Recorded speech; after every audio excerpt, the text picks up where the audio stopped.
Hello and welcome to Bleach Revisited. I am Karker Gold, your host through this series where we revisit every single chapter of Bleach one by one, analyze and respond to the narrative and the art, as well as talk about how the chapter connects to the rest of the manga.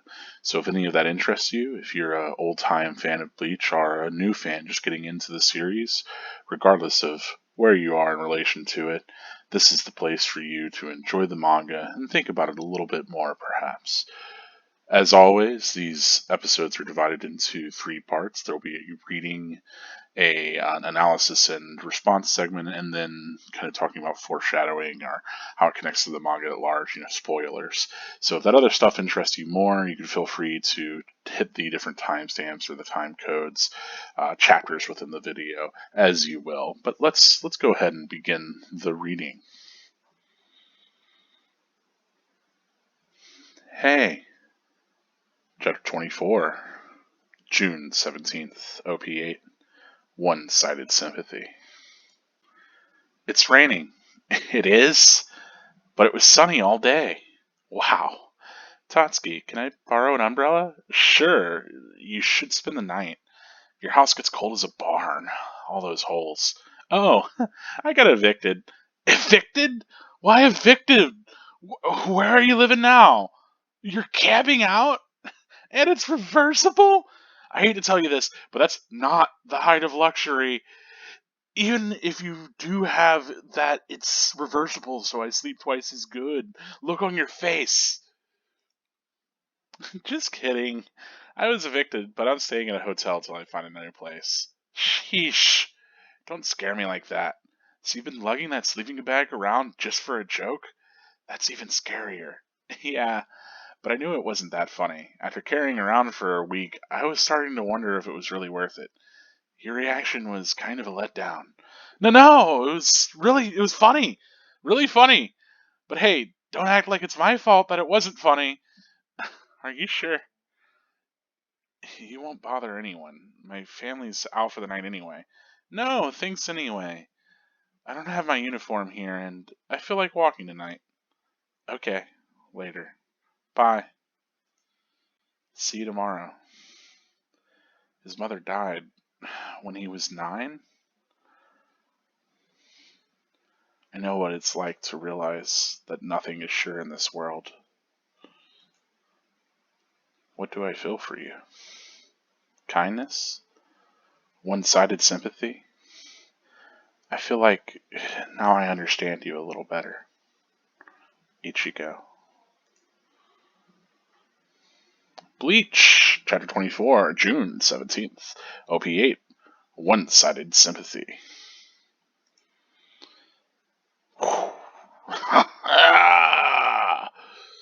My arm!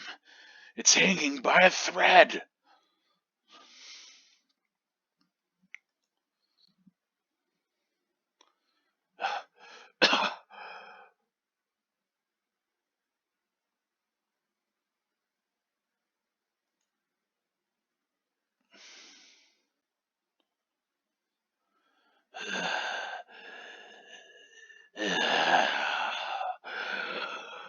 Ichigo. Oh, maybe that was Rukia. Ichigo! Hey, what took you so long? I already beat him. Ichigo, you fool. You told me to stay out of it. You thought I was serious? Ichigo! Behind you!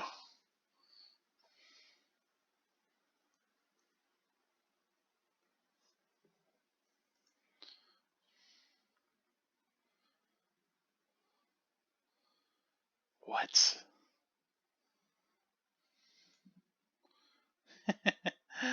Hey, Sonny, remember when you asked me if my decoy was a part of me? Maybe you wanted to know if it was an appendage. I'll answer that question. No! I've got two bodies! If one gets hurt, I'll just slip into the other. And now that I'm in this body, you can't cut me.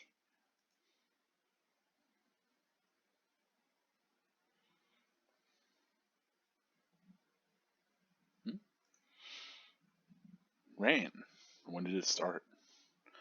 Oh, I'd better let him in. Hey, come on inside. Huh? Where'd he go? You. Stop, Ichigo! This is reckless! That's right. Stop.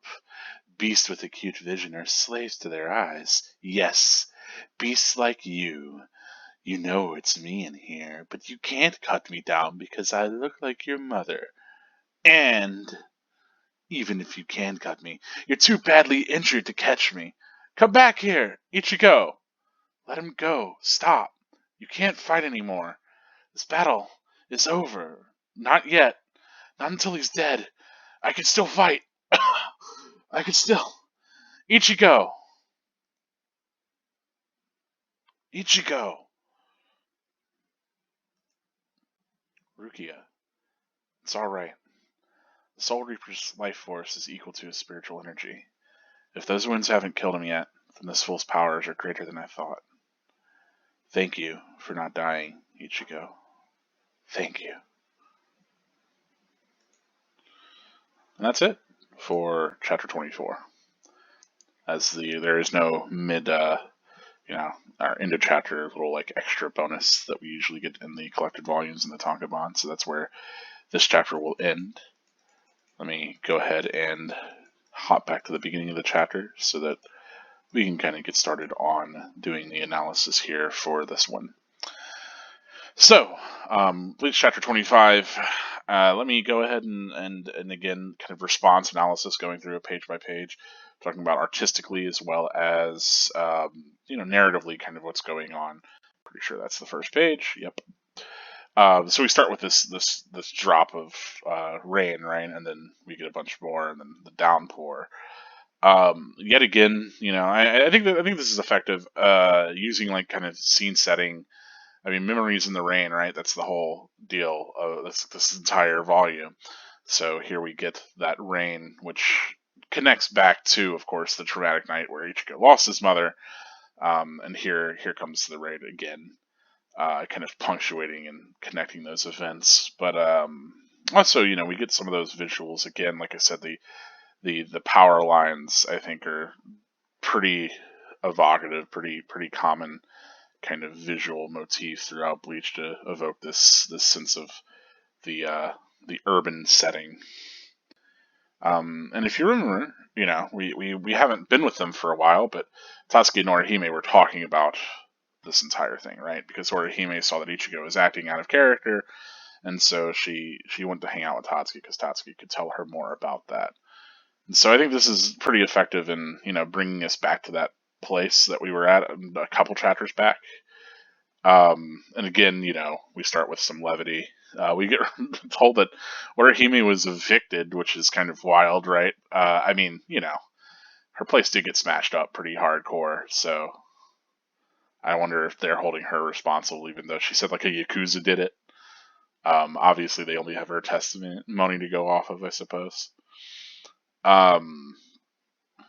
I like that she pulls out the sleeping bag. The implication being that she's just been like, I guess, roughing it, sleeping out in the wild, but it's all just been like a joke. And yeah, we get a little bit of snark where Orihime was carrying around all week to make this joke, but doesn't really know if it was really worth it, right? So that's kind of funny. That's like a side of Orihime that we haven't seen. Like we've seen her be goofier and kind of comical, but here we get like the sense that like she's not just making jokes kind of aimlessly, or it's not just a part of like her character to be kind of goofy. Like she's intentionally trying to kind of make these jokes, that she has these sort of lined up to inject these moments of levity, because she knew that somebody would probably address her, right, about her eviction or about like where she's living, and so she has this kind of joke ready to lighten the mood even, right, to kind of make a joke about it before being like, oh no, I'm staying at a hotel, which then it gets kind of, it's not that big of a deal, like, right, they're not really agonizing over it after this kind of silly joke, which also maybe puts into perspective, because it's like, oh man, you're homeless, you're staying in a hotel while you're trying to get a new place to live, that's pretty dire. But like, her kind of being like, oh well, the alternative is that I'd be camping out, I think, helps kind of put perspective on it. So it's maybe a little bit more thoughtful from Orihime than just like a gag.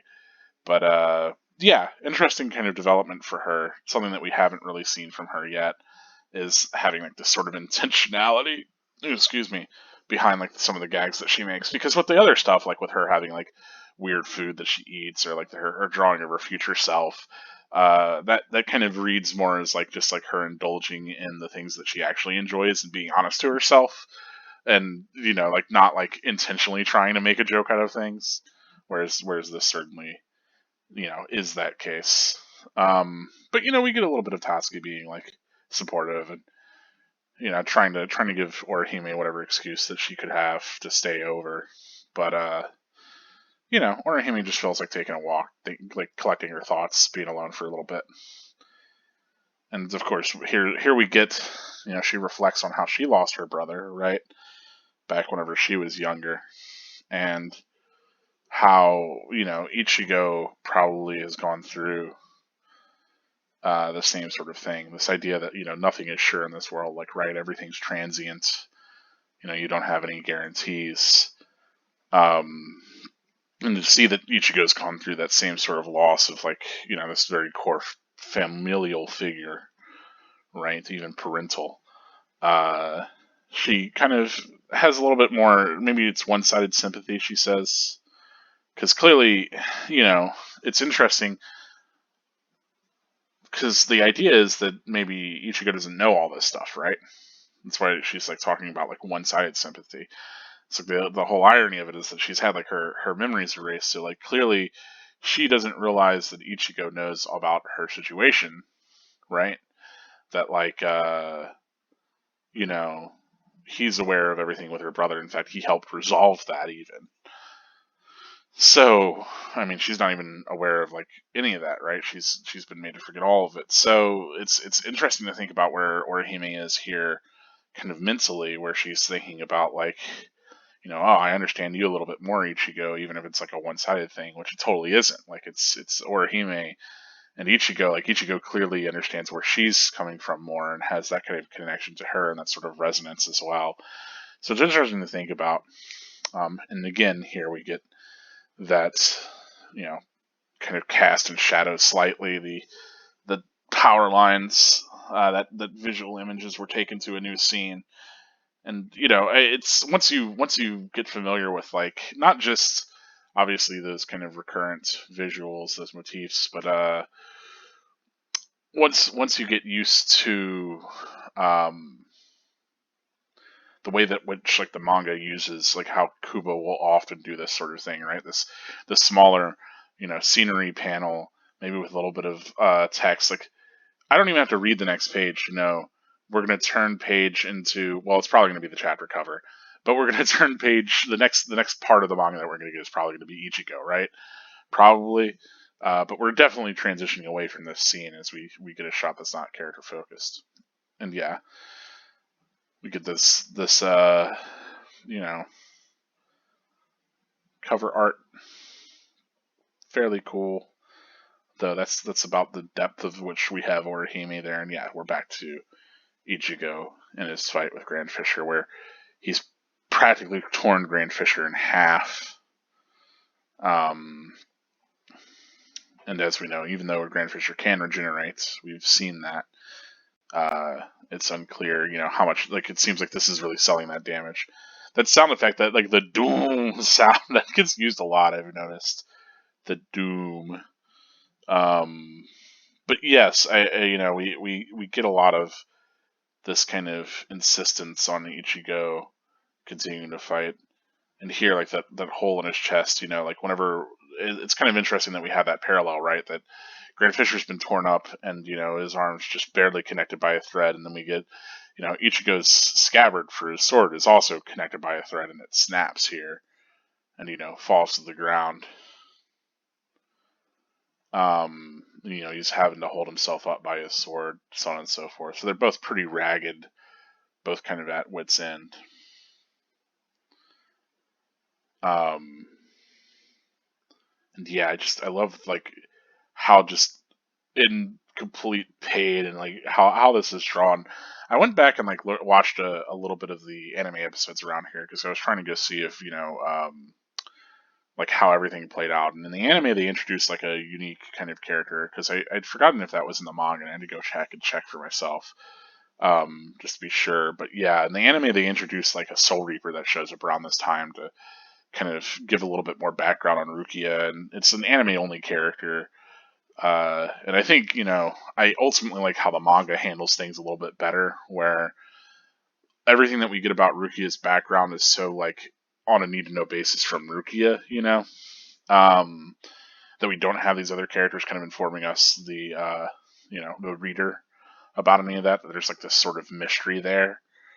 Um, yeah, I don't know. I like as far as introducing another Soul Reaper character like that, like right there to kind of just show up, because the idea is like right that Grand Fisher is like this important threat, and so of course there should be Soul Reapers showing up to deal with him, even though Rukia is the Soul Reaper ostensibly on duty in this area that's getting the order to respond to Grand Fisher awakening or arriving or whatever, right? So yeah, it's curious. I understand a little bit of why the anime had that character show up, but it's strange because it's not in the manga. And then another big thing is obviously in the manga we get a lot more of this kind of this moment here, which I really appreciate, where Grand Fisher's all just torn up. I also went back to check where he stabs Ichigo and if it does the same little draining thing, and it doesn't, notably. So, trying to remember. I mean, again, this is anime episodes that I've watched. I've only seen, let's see, like the last time I saw them was like something like 15 years ago. So, you know, keep that in mind. Maybe, like more than 15 years. Jeez. So it's been a hot second. Um, but I was, trying to kind of remember that, and it's interesting to think about like the ways that the different creative minds kind of try to arrange the sort of same information, because the movie has to do a lot of lay work and kind of, it's only got an hour and a half or however much, it's somewhere in that ballpark, to kind of combine all the events of this entire like first story arc. And the movie goes even past this point, so a lot of stuff gets condensed. I mean, you would, in the movie you barely get any Orihime or Chad or Khan. I don't think you even get Khan at all in the film. It's too much for like a small movie. I mean, Chad shows up; he's a background character. Same thing with Orihime, but like you don't actually get those interactions. The focus is much more on, Grand Fisher, as Grand Fisher is, of course, the major like personal antagonist, right, of this first, beginning kind of series of chapters. These first couple volumes. Um, so it's interesting to think about. And like I said, I'll probably do a review of the movie at some point on this channel. But my point here, the big thing is what I'm saying is that I think one of the things that the manga does better than any of the other interpretations of the material is this kind of like has a real sense of kind of keeping you in like scenes and having its pacing be effective in a way that I don't think that works as well in the animated series nearly as much, because again, in the manga you read the manga, you take in the visuals. Of course, the anime has to be censored. It can't have moments like this where we really have, this has been like 2 or 3 pages of Ichigo and Grand Fisher kind of both like sort of in their wounds, kind of gasping for breath, trying to kind of salvage what they have to strike the final blow against the other, right? So it's kind of a kind of great moment after this huge fight that they've had, and I don't really feel like the anime does that as well. I think the other thing is, the big difference with anime and manga is manga you could spend as much time on a panel as you want, right? And the flow, essentially, the pacing is only dictated by like panel to panel, page to page, right? But you can kind of read that at your leisure. Whereas with anime, you have to watch it like 1 to 1 seconds, right? You can't ever really sit with a moment unless the anime intentionally sits with a moment. Similarly, you can't like kind of read a little bit faster. You lose a little bit of that page turning tension too, right? Or that panel to panel moment. I mean, obviously it affords that things are animated, and so you get to see them in action. But I think these moments especially highlight where the manga is really making the most of the medium, and I don't think the anime can really compensate for that. I certainly think there are moments in the series that are handled better in the anime, that are kind of animated in a way that makes things clearer or more exciting, or sells the action more. But by the same right, I also think that like in general, the manga is just the better medium for the sort of story that Kubotai is trying to tell most of the time. So it's kind of interesting to think about. I'm not always going to say like, oh yeah, the author's intentionality is the most important thing. I mean, we talked about that last episode. It's the whole death of the author and all of that. But everything exists within a certain medium, and that medium has affordances and constraints, and those allow you to kind of convey different thoughts or different ideas, whatever, with different strengths. And so I think really a lot of what Bleach is doing makes use of the strengths of the manga medium.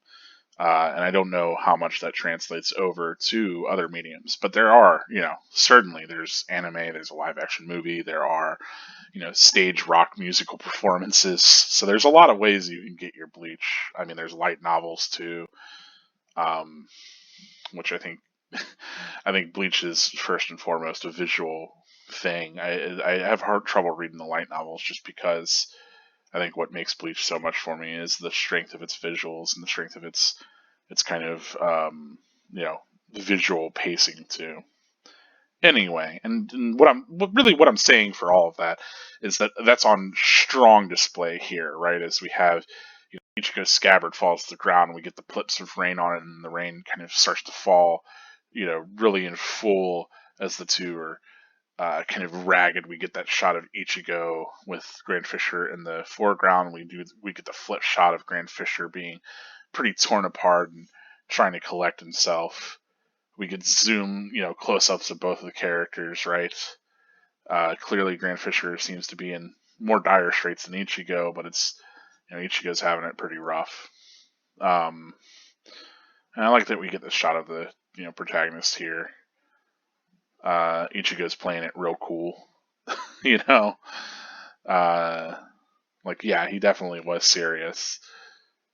And then, of course, we have this sort of something's happened with Grand Fisher. It looks like he's almost deflating right there, right? And so as we ask that, we of course turn into the page, and Rukia realizes that something's dangerous. She tries to warn him. We get those face tentacles that he's got, right, that shoot out. Ichigo manages to he still gets struck across the face, but doesn't get his head taken off, right? And it seems like Grand Fisher kind of used that attack as like a distraction from what he was really doing, was sucking himself back into the other body.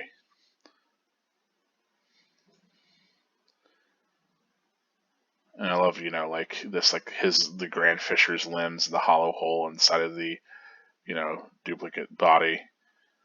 I love that, also this kind of plays with our expectations too, right? That we'd always thought that it was like kind of a decoy, right? That there was an appendage that he was using for these different reasons, but it's no, Grand Fisher actually does have two bodies and can kind of go from using one to the other, which is pretty cool, I guess. Neat kind of power, nevertheless, and certainly like an inversion in what we likely expected as an audience, or kind of came to understand the power.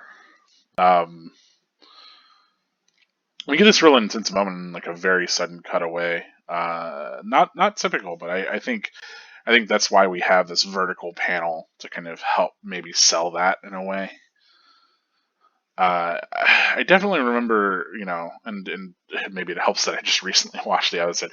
But in the anime, Kon and Ishin actually have some conversation, and I think they do in the manga. I don't remember for sure. Again, it's been a long time since I've read all of this, so over 10 years. That's why I'm doing this series. But yeah, we have Kon kind of. He gets up and he's really considering, like, he's really thinking over, because Ruki has disappeared, right? He looks into the woods, We get him get up. He looks back to the shrine. We get this reaction from Ishin, who is like, "Hey, better let him in." This is like, "Hey, come on inside," but then can't find Khan, or well, rather Ichigo in Khan's body. Kind of interesting, like we get like this kind of it's a nice moment of like just kind of giving this a space to breathe after this development in the fight again, and then of course whenever we get this scene of like, oh, where'd he go, which that does lead us to kind of question like, okay, what's going on, right? Because Khan was supposed to be staying there to protect Ichigo's sisters, so maybe something's going on with Khan. But as we get this other scenery shot with dialogue in it, that's our cue yet again that the scene's going to change back, and of course we get this kind of stomp into Ichigo.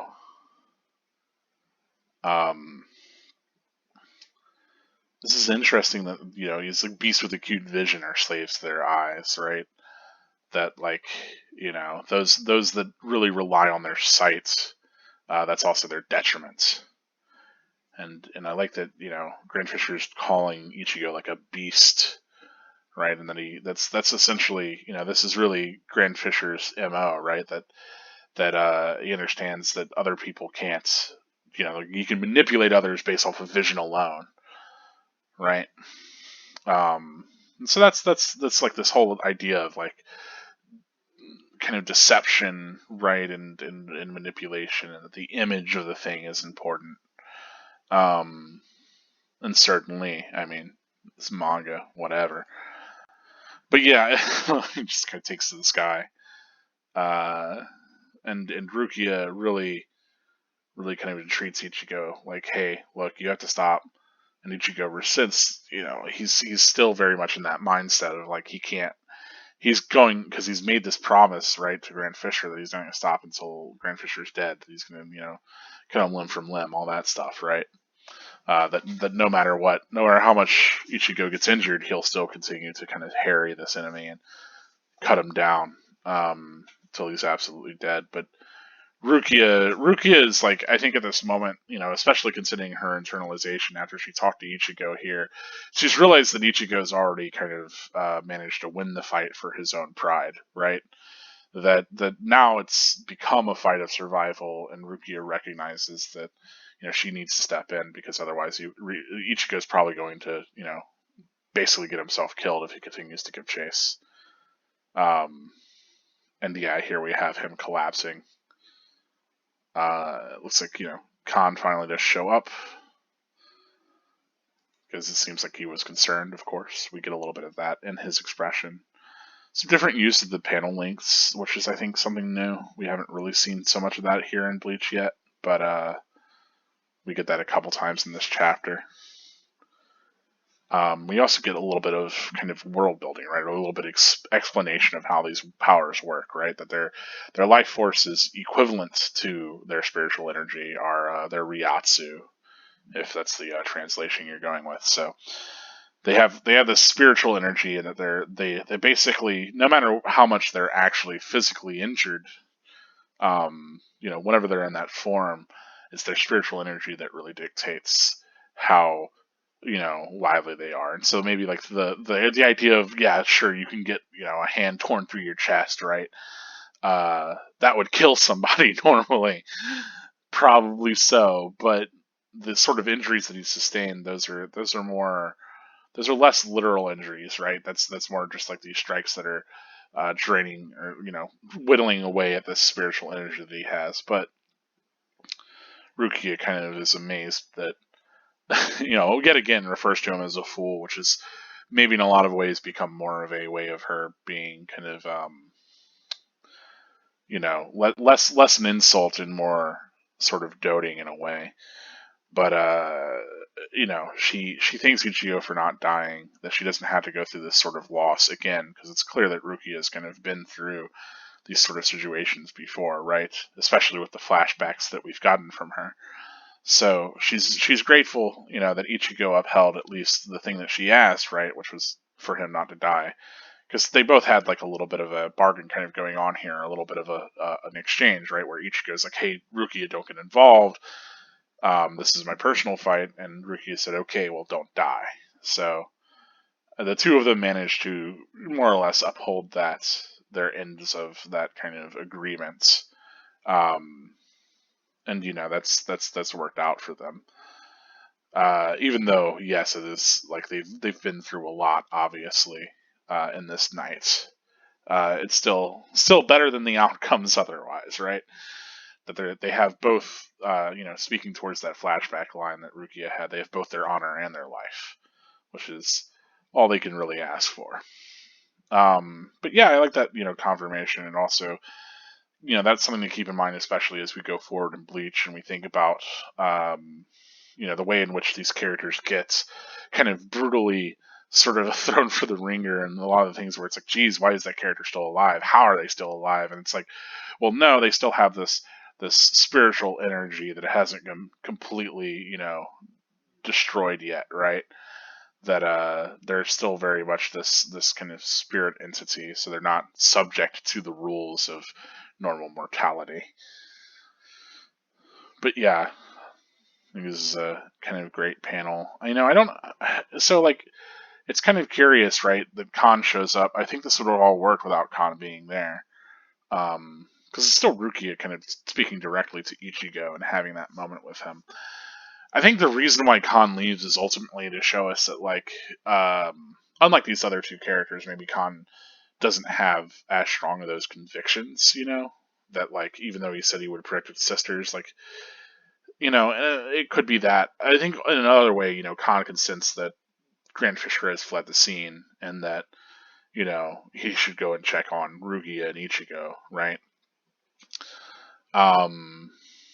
It's kind of curious. It's not quite clear, right? Because otherwise, Khan's just there because he's showing up out of concern for these others. But he did make the promise to protect Ichigo's sister, so I don't see it really as him turning his back on that promise so much, because I've got to figure that he can tell, he could tell where the hollow was in the previous chapter, so I'm sure he could tell where Grand Fisher was, and that Grand Fisher was, making his leave. And so, in a lot of ways, I think it's Khan just trying to go and check back up on them. Plus, the less time that he has to spend in Ichigo's body, the better, right? And this is kind of the thing that's been bothering him a lot, because he's been really kind of agonizing over, like, yeah, well, if Ichigo dies, I'm going to live with as him, right? So it's an interesting kind of moment for that character, even though he doesn't have a lot to say or do in this scene other than kind of be on the side, literally. It serves as maybe a convenient way for us to move from the place with Ichigo's sisters and Isshin, his family, back over to this scene. But I mean, we were already in this scene anyway, so maybe we can cut away and then we can cut back to kind of have an implied amount of time pass between those two moments. I don't know. There's a lot of ways where I can think about, like, why this is done. I don't know if it's how effective it is, but it does slightly inform that character a little bit more. So I think I'm okay with it. And I think that's it for that chapter, right? Nexus 25. We end on this kind of thank you, this sort of large panel of Ichigo, not completely defeated, but pretty much there, right? Yeah, and really this kind of makes a circle or a loop of sorts in which we had Ichigo thanking Rukia as she was sort of on death's bed after a fight with a hollow in the very first chapter, right? As Ichigo gave Rukia, or well, Rukia gave Ichigo her powers, and he was like, thank you, Soul Reaper, right?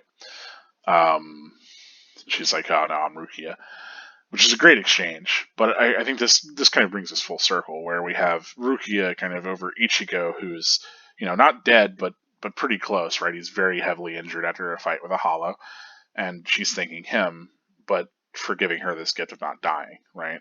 For managing to stay alive. So it's kind of interesting that we get like that kind of, I don't know, like I say, closure, not necessarily, but that we get that sort of resonance there as well. Yeah, I don't know. Kind of neat. But that's basically all I have as far as talking about a little bit of the art and a little bit of the narrative that's going on here. As always, if you noticed anything that I didn't, feel free to leave a comment. And if I turned you on anything, I think probably owe the video a like. Go ahead and give it one. If I've turned you to some things that were happening here that you might not have recognized.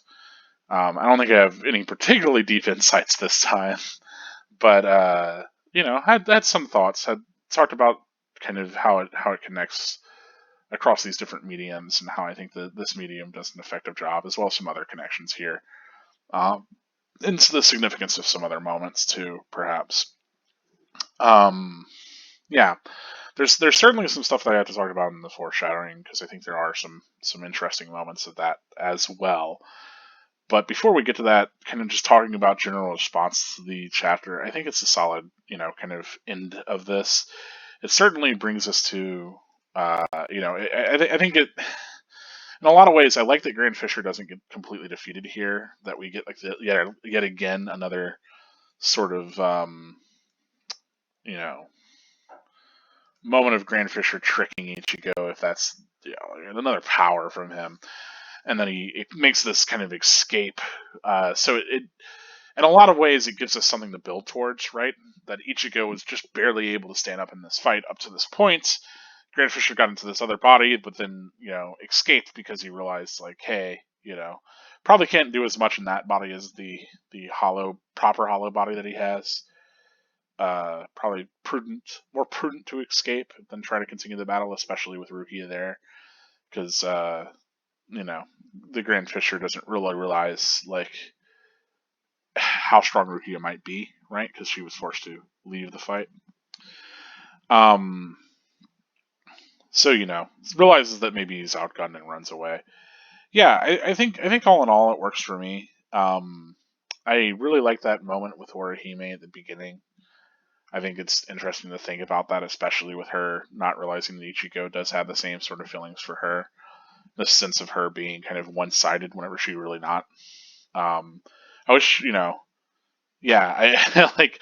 I wish maybe there was a little bit more explicitly said there about like the fact that like that's not the case, but I think we can certainly pick that up. No problem. Um, yeah, it's kind of interesting.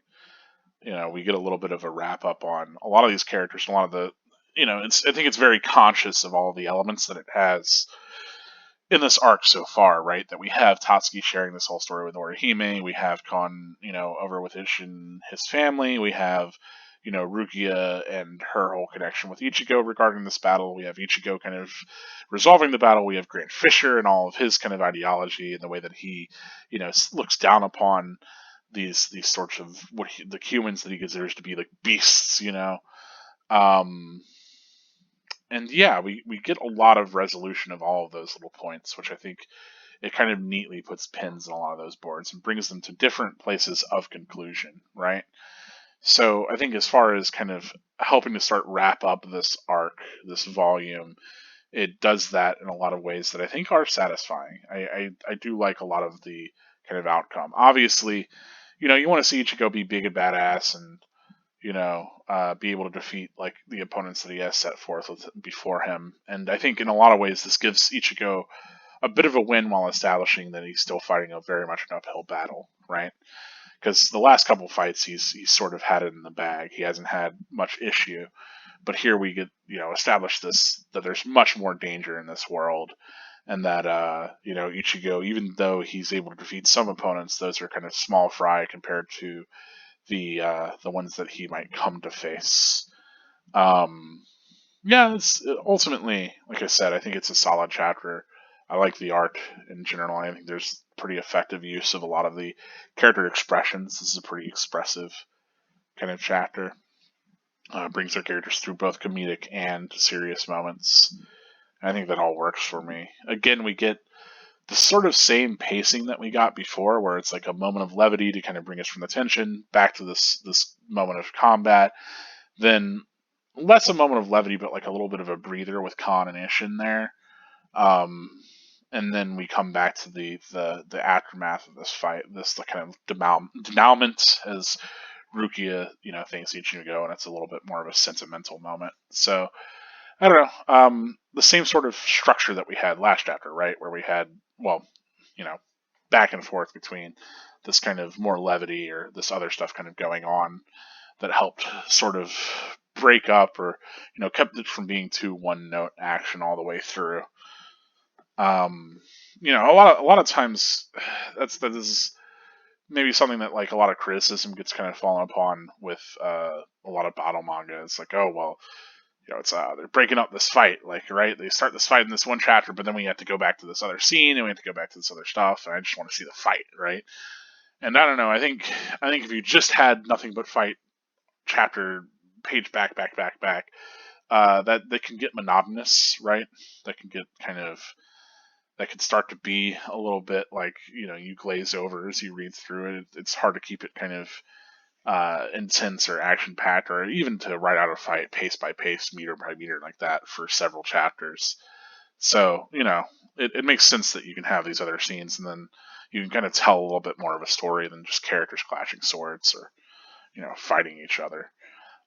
So obviously, like I personally prefer this. Not to say that like a whole chapter of action or a fight can't be interesting. If you want kind of looks at that, and I mean this series doesn't do it entirely because there's totally moments of levity throughout, but there are some chapters of the One Punch Man manga, not the web comic, but the manga at least, that are just entirely artistic flexes that you could just put all the panels back to back, and they essentially are like an animated kind of segment because the whole chapter is just dedicated toward this one kind of elongated moment of action. But yeah, I don't know. I think Bleach more effectively kind of gets to the moments that Kubo wants to show, and these kind of character building moments otherwise. But I don't know. What are your thoughts on that? Let me know if you like the kind of ways in which we don't get just one uninterrupted scene, or if you would rather have it be one kind of uninterrupted thing. I think there's strengths to both, certainly, and I think a good author is going to know whenever to do one or the other. Anyway, whew. Let me get a drink. By the way, audio. You're gonna hear me slurping.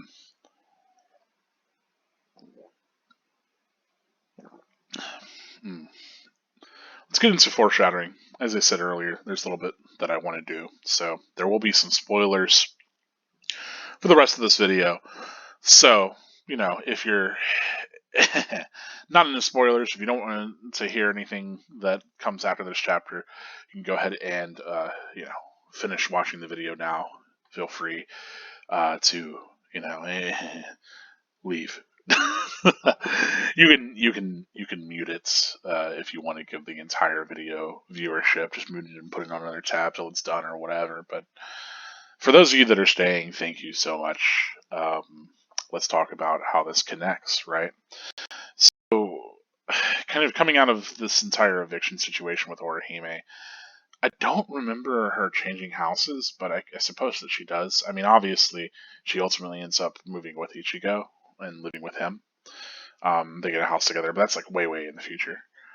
But I think ultimately this idea of like Orihime being kind of her being forced out of her house and like that being set up as a situation that is all right for her, it makes us like at the very least, whenever we get to Wake Mundo arc, I guess an easy ask is like, well, why isn't anybody? Because clearly Orihime doesn't have like a gi guy, as far as I understand, right?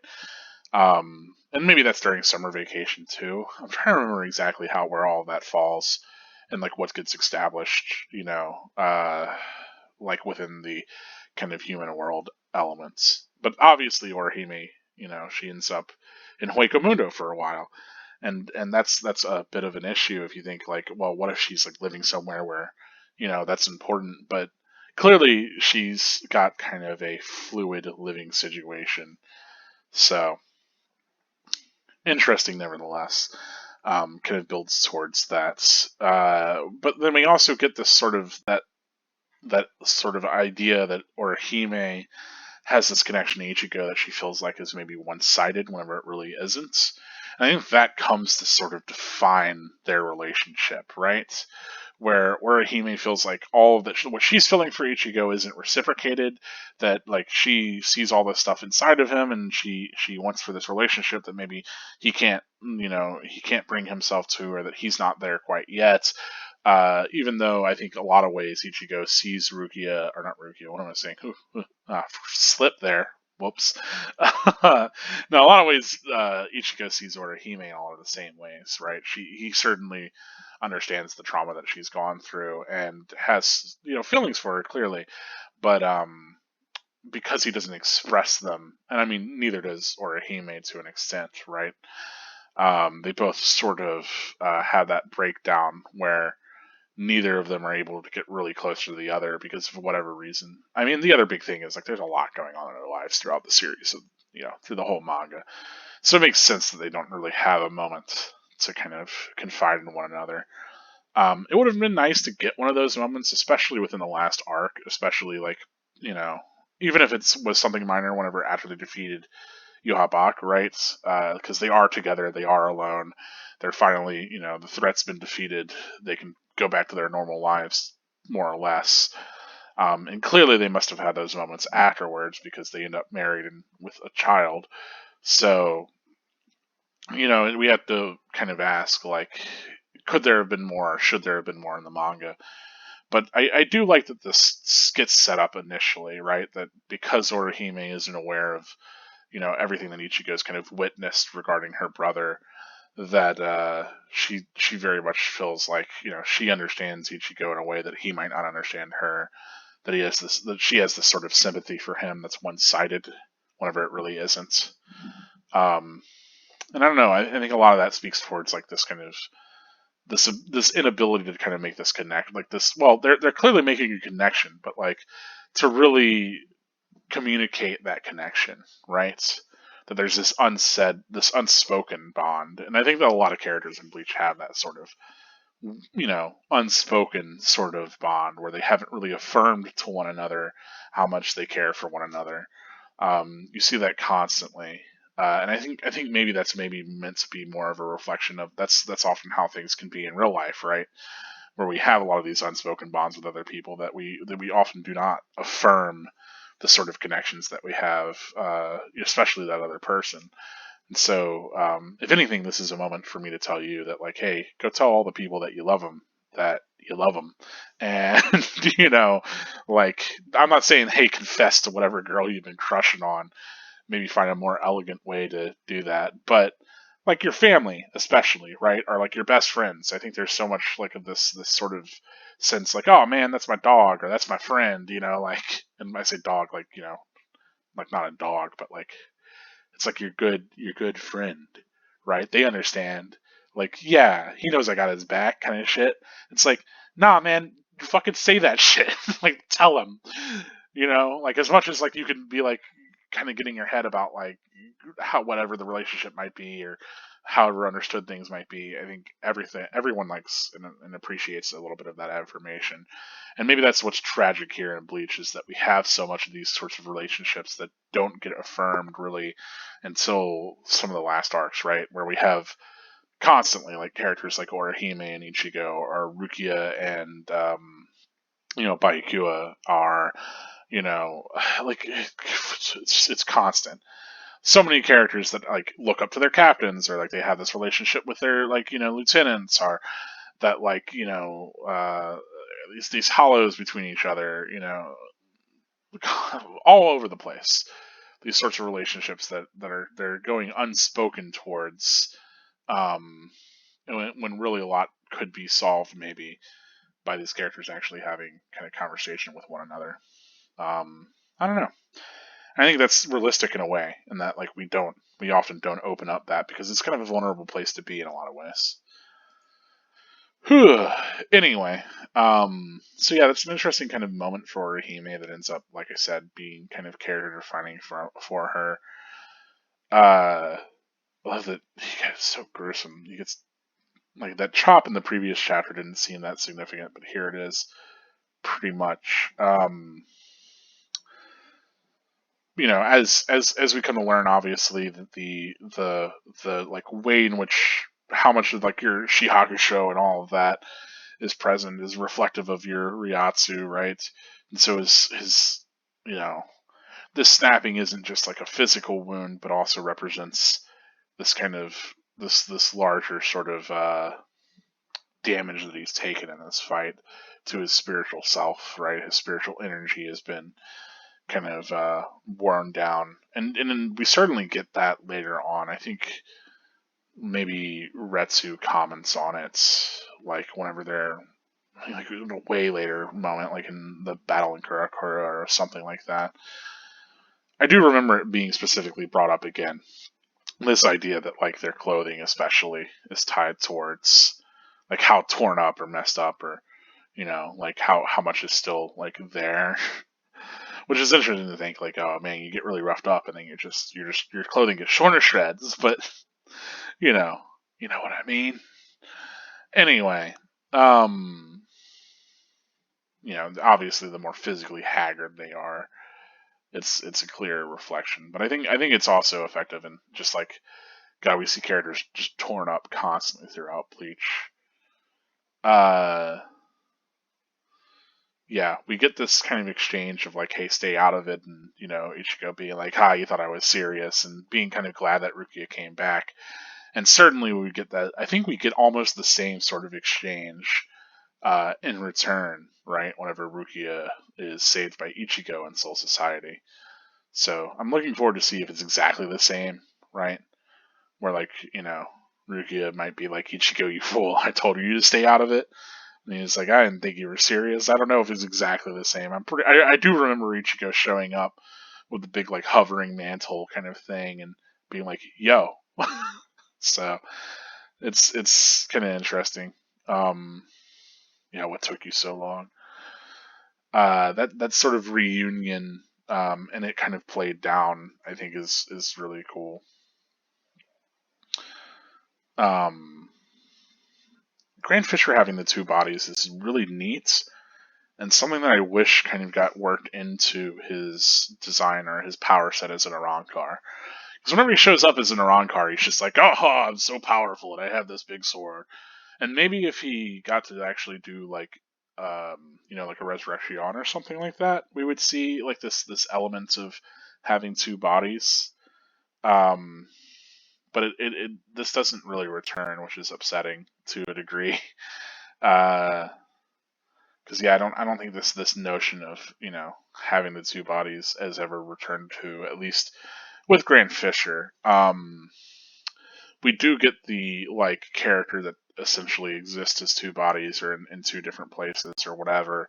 We get these bifurcated characters a couple of times in Bleach.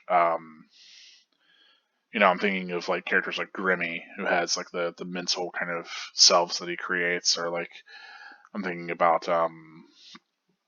Kenpachi and Yachiru, right? Where Yachiru is less like another body of Kenpachi, but it's his spiritual energy kind of broken into an entire entity.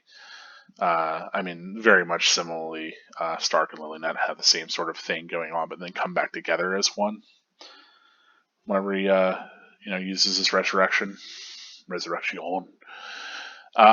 yeah, it's curious. I don't know. I'm trying to remember some other kind of moments in which, especially Hollows, kind of had the two body kind of thing going on. Clearly, Araniro has the two mask, right, and his cool tube vial head. But I'm blanking on where else that might come up. But it's kind of interesting that sort of the idea of like having a false body obviously gets revisited with Aizen, as his corpse is a false corpse, right? So, this won't be the last time a villain does a similar sort of thing. Which we've already drawn a ton of connections between Grand Fisher and Aizen, at least thematically. Certainly those are intentional, but that's also the kind of villain that Kubo wants to write for this story, right? I love the way that his Masaki looks like, especially here. It's a very, very kind of wicked. Speaking of that expression work, we get a little bit of that stuff with Khan. One of the things that I wanted to speak towards here I know this kind of gets explicitly stated in the anime, but I don't remember if it gets brought up here in the manga or what. Obviously, we'll have to read more. But, Ishin comes out here and he's like, oh, I better let him in. Hey, come inside. But he never says Ichigo, right? So I don't know. Again, speaking towards not knowing how much Ishin is aware of, I'm pretty sure at this point he knows that it's not Ichigo, but it's Khan, right? And that's why he doesn't refer to him explicitly as Ichigo. I don't know. I think it's a subtle thing, but might be the case. Yeah. Anyway, yeah. Beasts with the Q vision slay to their eyes.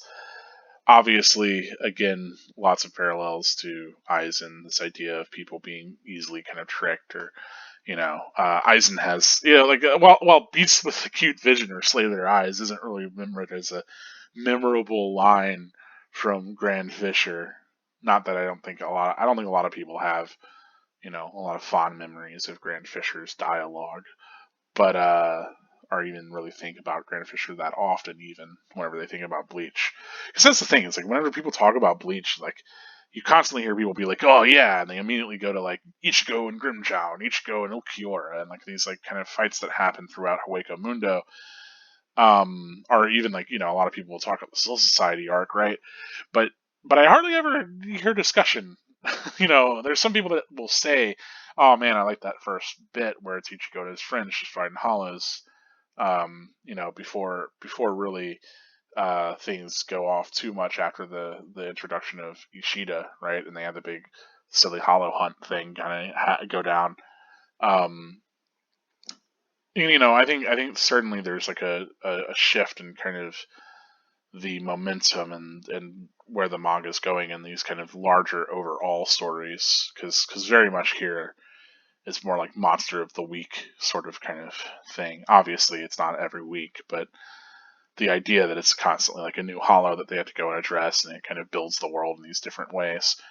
But coming back to this line, I could certainly see a parallel to Aizen's much more kind of infamous, like love is the furthest thing from understanding somebody or something like that, right?